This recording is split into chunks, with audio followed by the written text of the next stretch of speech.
Happy yangsang mayam. Bolchoni tabal I say yum tabal bolchong di panek selaga. Homa koban taina chong gar tabe. Sida budam chong sida handa to tabal lai. Chatse haine chatpang ngam de kon. Yangsang de karar kai ni nung ngai kai ni papang ge mayam kamen makhala hairamo.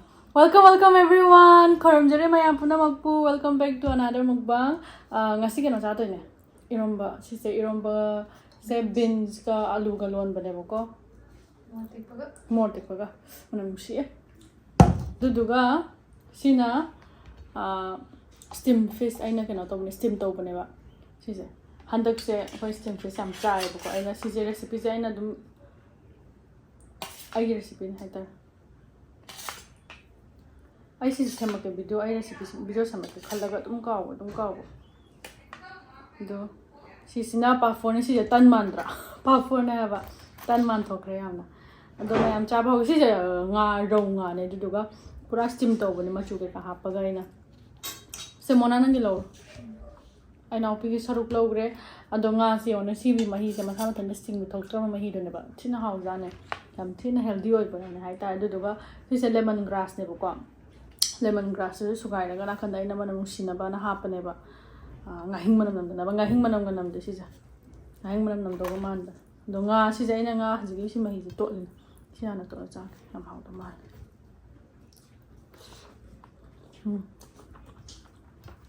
hau ngahing manam ga nam ja ba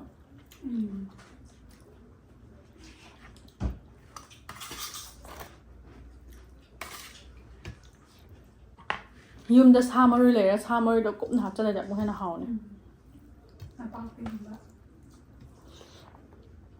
na pa pi hau ya mayam de ham sa khom el hong re mayam sa ya de iro ma si to la ira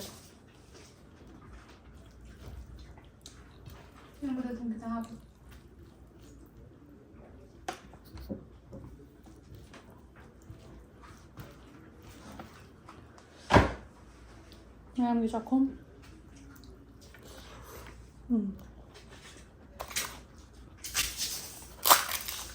Chứ mà tên nhau mà để bắt vào đi.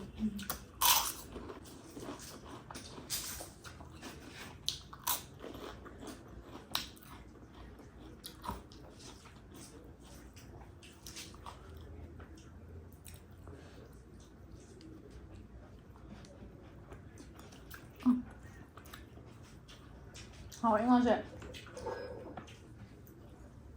Thôi cái lò ạ.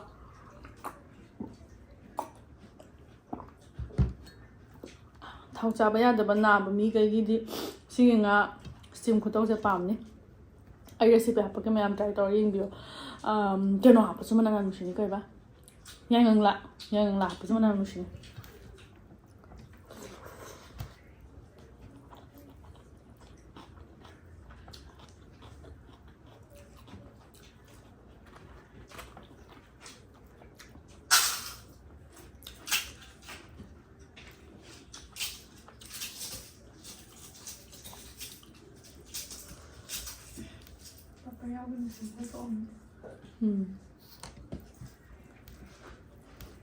nga se yum da di atek pa hena hau phang ba ni yum da na hena di hau ni sida na khoi di ice ki oil pa atek pa phang da ob na ja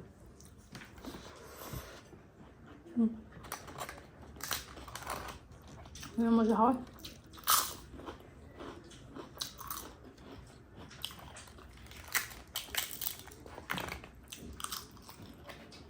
Kali ba phang ba ju tan ma na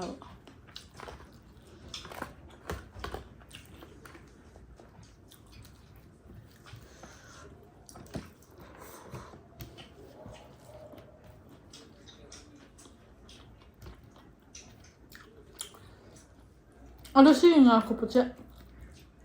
Dito sa nang pam ba? Dito sa nang sing yang pam may dubli. Kaya hina ba siya? Ado ay di sa nang sing pam may hina yan. Hing so happy na ina man ito na hing man na ba?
모르겠나. 모르겠네요. 상장. 상상되나.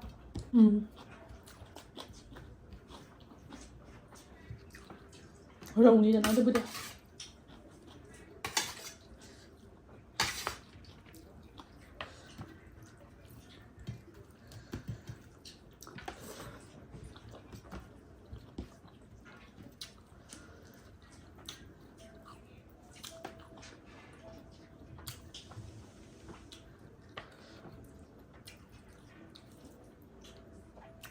Ồ, tụi mày hay bà coi happy học sinh mày học sinh cái làm lắng ngâm đi em ngoài em ní yum yum miss tao ai cái nó bị cái đâm hay này nè bà yum đâu ấy tao mà đâm này mỗi chuyện học sinh nô mà không tao vậy đâu cả mà học một tân rồi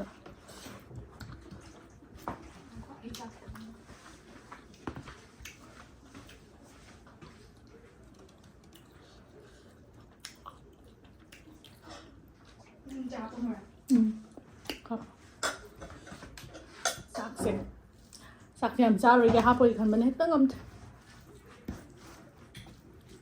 đúng rồi học sinh cái hay lắm mà tụi mày yum đâu đi sport cái tao nó ngay bên hay bà tour cái chơi là thabal trong này thabal ai sẽ yum thabal bố trong thì phần này cái chơi là không bạn thay nó trong cái tao biết sida bữa đêm trong sida hắn đâu thabal này chắc sẽ hay này chắc bằng người đó đi không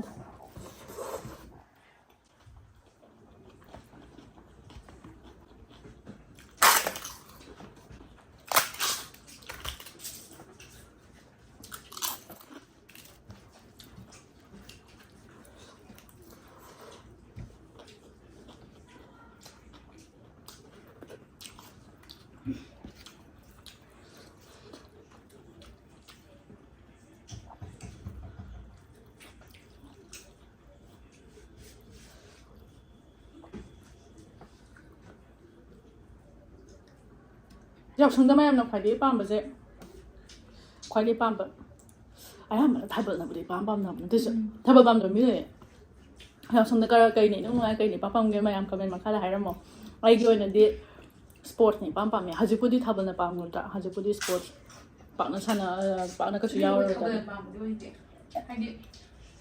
ta coi đó ai đi chung tới này các bạn bám đấy nó thay mà tầm đó 좀 그냥 좀现在种的是爱的看不懂啊等你种你用的那个给那个看那个刀了那真是要不很不一点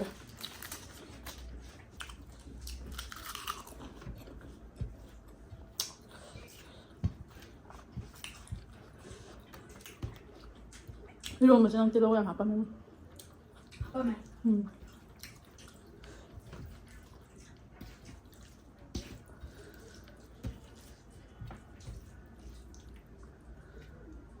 타이나 안강 우리가 이다 스포츠 얌나 그런 다고 산 스포츠 얌 따리 프라이스 얌 방이야 엔 자히 마다 프라이스 따리 방보다 과디 얌 그렇게 하면 돼 따리 스포츠 마칼 따리 따이나 first second third tabagi odagi marathon yam chele adu lupa yang kai pi price to marathon ta deba first kai so first second third ta deba this participate to we mon lupa yang kai shi ge to ha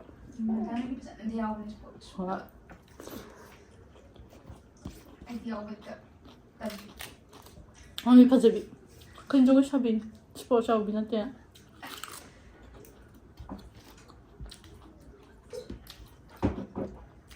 aduga marathon cheloraga loya phagan thindok padudi khong ga chat ngamde khong bang makha ga se lambi da sapakan ting ting pa da jing jing la yang be yaw ran kali da lat ai tok de de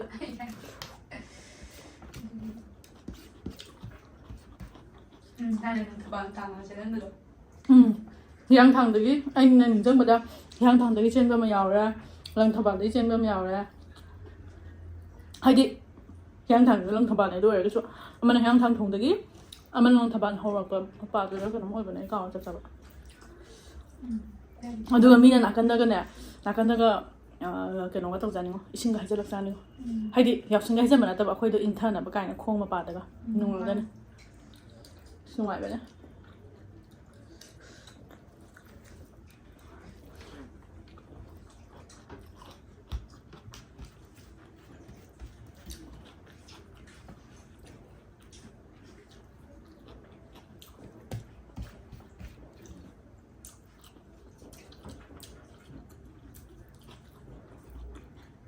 이싱 해전나보고뭐디 어시 또 뭔가 막 방학때 아무무티 떠왜 망한 점은 때가 망한 점은 아주 저 코바리 저 가나 코바리 힘들어야지 또 방가 산난 빠야가 후샹 샹 코바리 저기 코바리 때 망한 점은 때 코바리 때 저기 공부다 또 방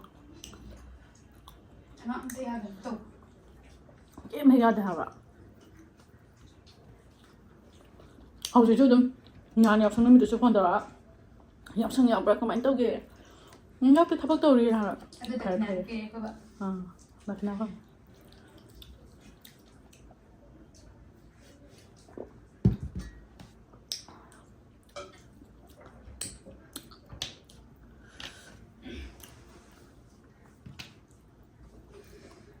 mana sini apa birthday pam tu sport job apa pam sport show sana bukan apa 누밤 짜게 저거 짜다 ям 레이는가 이싱 해진바다 미원의 탱원도 빠다 건 탱탱바 소이들의 탱바가 따바 타고이나 탱바 맘 야위다나 찬스라 호브다바 ada Instagram yang tu jentu yang tu 이두나 가이도르니 야라 ada sudah deh 아세 하웨 코바웨디 빠마다 아이 톨라 정게 바짜이 고하우는 신천 고마워요 kira sih, hanya kita zaman nam sih. Siapa satu ni nak kena masih mau nikah sentuh sih ba. kita dia kan tahu nga tercapai tahu berarti nga tercapai hawi dah Cina nga tercapai tu kita manung tu Kem top dari bayi. Mau je kerana hanya zagan tapi kanggu aja. Ay dia house sih ni. Sama. aduh kang lain apa tu emang nanti bak mana mungkin nombor ni Kang lain malah apa dah? Yang lah apa dah? yang lah apa tu ni hanya mana sini hari yang ka. dah aku bana tahu betul mau steam tahu yang lah apa tu mau yang apa Kau bana tahu bedi beson happy na. Ay tu dia beson ka happy ba. Kau bana tahu beson happy na. Kita pak nam kita tahu. Ay tu dia pura steam ni. dia ngana mama ini teh Ngana main dia? Mah nanti ngawin na. kaya tahu Ngana main dia. Ngana macam tang dia pang na draga. Koma dia pa. Ay haw na. Ado kanon to. Makok yam yaw betul kali nuai. Ado nga masang mo ko sa ba hinade ba Masa thong hati ang thong ba makwai te hin da. Comment da mamang khar ko video da ngating ano thong mo chabi ro na ha do yum thona kan char ke. Haji tis ni ngating ano phang de mo che. Ate ano to le. Ado inang ni ba ni di pang tong ang tong chai su ku ba. Do mayam hinjang yam haw gre. Ngasi da chama ngata irom si mo san de ba. Mo di ba phanan ni yam di ha ti. Ado sa tho. Kai. Aduga nga su phutpa papor du budi tawe do so papor do picture pe. Ado mayam haw de sigi recipe na mayam ai share to ro ke. Mathang thong ba da nam ngasi de nam hawdra. Ngasi da ina video nam ge su khanda ba do ga so hinjang si sum ano ba oi ba sida nam ni ngak ba do ge. Do ngasi de wari si mayam sana ga yaw sang ge do mayam hairo ke no da comment pa ba nungai ba. Comment da kana sa ba yam hawe seng na sa ba do khot ba do ga ha ba do yam pa ba nungai do mayam comment da haibiro yaw sang se karam bana yaw sang gi haidi yaw sang da karam ne nungai ising haina ba nungai bra ising abe bu ka sang kan ta de ko yum do ising haina ba nungai bra koi ba de nungai bra koi ba ba da ba de nungai Picnic ko ma ba. natte ai habi yeng ba da ba ising haina ising haina bi yeng ba supermarket ki do ba parking gi do akhoi thoba yar de ko bana du matam de yum lai kan de hajik thoba di ya ga dra gari de sapa Ya ni mathang da te. ado kena tor thabal chong mana nungai bra thabal chong ba mi thabal chong mana nungai ni Atro dia ba. atro sports game na nungai bra ai budi sports game na nungai re hajik so yem ba ga chatning ha ba dang ngai da ga phamma ga ado mayam ngasi de sidalo lage athang gi video da mu haw ba mu chara ke pan ga ꯍꯋꯥꯏꯖꯥꯔꯁꯦ ꯁꯒꯣꯜ ꯍꯋꯥꯏꯒ ꯊꯣꯡꯕ ꯆꯥꯔꯣꯅ ꯍꯥꯏ ꯑꯗꯨꯗꯤ ꯆꯥꯔꯛꯀꯦ ꯑꯩ ꯆꯥꯒꯦ ꯈꯜꯂꯝꯃꯤꯅꯦ ꯑꯗꯣ ꯍꯋꯥꯏꯁꯤ ꯆꯝꯅ ꯍꯥꯎꯅ ꯊꯣꯡꯉꯒ ꯑꯃꯒ ꯆꯥꯔꯛꯀꯦ ꯃꯊꯪꯒꯤ ꯚꯤꯗꯤꯑꯣꯗ ꯑꯃꯨꯛ ꯊꯦꯡꯅꯔꯁꯦ ꯃꯌꯥꯝ ꯌꯦꯡꯕ ꯐꯥꯎꯕ ꯂꯣꯏꯕ ꯐꯥꯎꯕ ꯌꯦꯡꯕꯤꯕꯒꯤ ꯊꯥꯒꯠꯆꯔꯤ ꯃꯌꯥꯝ ꯑꯗꯣ ꯃꯌꯥꯝ ꯀꯃꯦꯟ ꯑꯗꯨꯝ ꯇꯧꯕꯤꯔꯣ ꯀꯃꯦꯟ ꯄꯥꯕ ꯌꯥꯝ ꯅꯨꯡꯉꯥꯏꯌꯦ ꯃꯌꯥꯝꯅ ꯑꯗꯨꯃꯥꯏꯅ ꯍꯥꯏꯔꯛꯄꯗꯣ ꯅꯨꯡꯁꯤ ꯃꯌꯥꯝ ꯍꯥꯏꯔꯛꯄꯗꯣ ꯑꯗꯨ ꯚꯤꯗꯤꯑꯣ ꯍꯦꯟꯅꯒ ꯁꯦꯝꯃꯒ ꯍꯦꯟꯅꯒ ꯊꯥꯒꯠꯅꯤꯡꯕ ꯄꯣꯛꯑꯦꯕ ꯑꯗꯣ ꯃꯊꯪꯗ ꯑꯃꯨꯛ ꯊꯦꯡꯅꯔꯁꯦ ꯃꯌꯥꯝ ꯉꯁꯤꯒꯤꯗꯤ ꯁꯤꯗ ꯂꯣꯏꯁꯟꯖꯔꯒꯦ ꯕꯥꯏ ꯕꯥꯏ